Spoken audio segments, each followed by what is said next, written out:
Hai gengs, terima kasih sudah klik video ini and welcome back to Room Nana. Oke, jadi kali ini kita akan bahas bersama-sama tentang berita yang menurutku tuh konyol kali gitu Karena di mana seorang pria berasal Jepang ini menawarkan alat kelaminnya sebagai hidangan yang langka. Entah apa yang dipikirin orang itu, sampai-sampai punya pikiran macam tuh. Sebenarnya kasus ini udah lama di tahun 2012 silam, tapi tiap ku bacanya itu selalu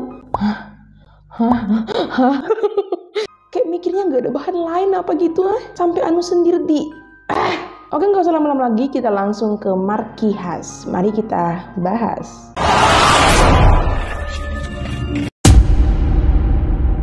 Jadi pria ini bernama Mao Sugiyama, lahir pada 31 Maret 1990 yang saat ini udah berusia 33 tahun. Dia merupakan seorang seniman, artis, serta chef muda, geng. Di tahun 2012, tepat hari ulang tahunnya yang ke-22 saat itu, dia ini tiba-tiba menjadi sorotan publik seluruh Jepang karena aksi gila yang pernah dia edarkan di sosmednya, yaitu Twitter.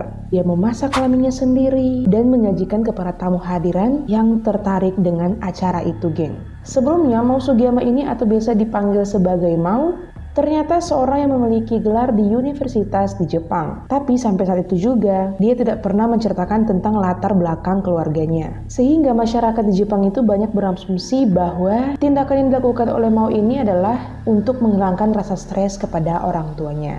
Dan dia juga pernah bilang bahwa tindakan itu adalah legal di Jepang. Tapi ada juga yang mengatakan kalau kanibalisme ini sama sekali nggak legal di Jepang. Di tahun yang sama, setelah operasi pengangkatan kelamin itu selesai, dia langsung membukukan anunya untuk melakukan percobaan pertama, testi gitu ya kan. Awalnya Mao ini mempertimbangkan untuk makan kelaminnya sendiri, geng. Tapi saat itu dia mencoba untuk memberanikan diri. Ya, habis itu di Twitter, dia sempat menawarkan ke publik Jepang dengan mengatakan, "Saya menawarkan alat kelamin saya, utuh, testis dan skrotum sebagai hidangan langka dengan harga 100.000 yen. Kalau sepakat, saya langsung mempersiapkan bahan-bahan untuk dimasak sesuai permintaan customer," gitu katanya. Awalnya orang-orang ini menganggap itu adalah sebuah candaan dan mereka semua nggak percaya sampai ada yang ngeledekin si dia.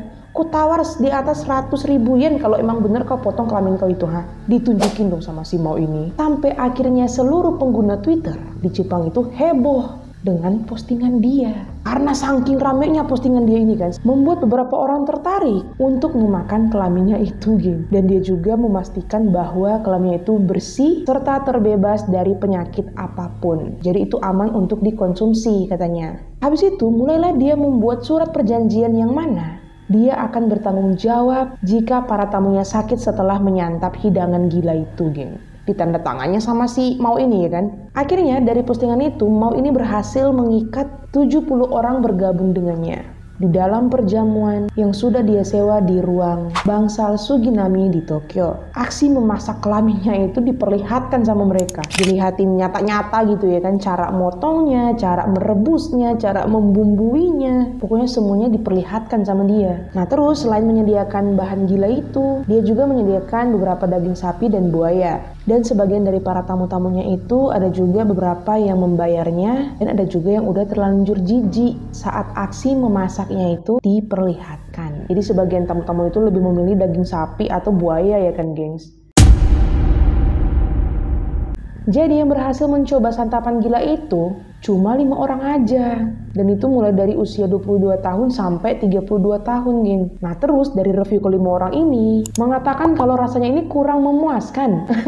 Karena tekstur anunya ini sangat kenyal. Terus rasanya hambar. Ada juga yang bilang kayaknya kok ini nggak bener masaknya. Padahal bentuknya bagus gitu kata mereka.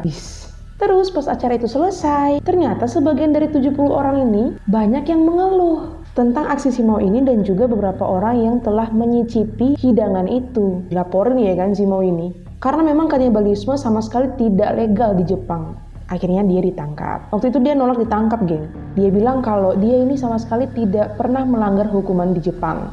Dan berbuat alasan bahwa acara itu aja dibuat untuk meningkatkan kesadaran tentang ex-gender, aseksual atau minoritas seksual. Terus di Februari 2013, semua tuntutan terhadap si Mao ini akhirnya dicabut, geng. Pada 6 Februari 2022, info ini mengatakan bahwa polisi telah menangkap 7 orang penggerebekan pada seorang bernama Nuloh di rumah bawah tanah di sebuah properti Finsbury Park yang ada di London Utara. Nah, orang ini adalah orang yang ikut gabung dalam memodifikasi tubuh yang sangat ekstrim. Kesemua ini kan, ternyata saat pengangkatan kelamin itu dijalankan, mereka ini diam-diam merekam proses operasi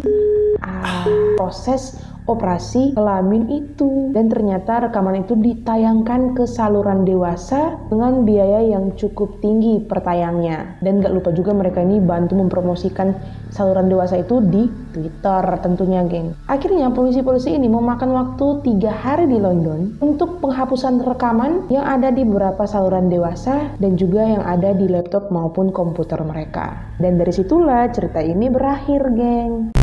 Oke, sekian dulu videonya. Kalau kalian suka cerita hari ini, kalian boleh klik like-nya. Tinggalkan komentar atau tanggapan kalian tentang kasus ini. Kalau ada salah kata dalam penyebutan dan lain-lain, mohon maaf. Dan kalau ada saran-saran cerita yang kalian mau bahas bersama, kalian bisa kirim ke Instagramku yang ada di deskripsi box. Atau bisa juga langsung komen aja lah gitu ya. So, cerita menarik apa lagi yang enak dibahas? Pokoknya see you!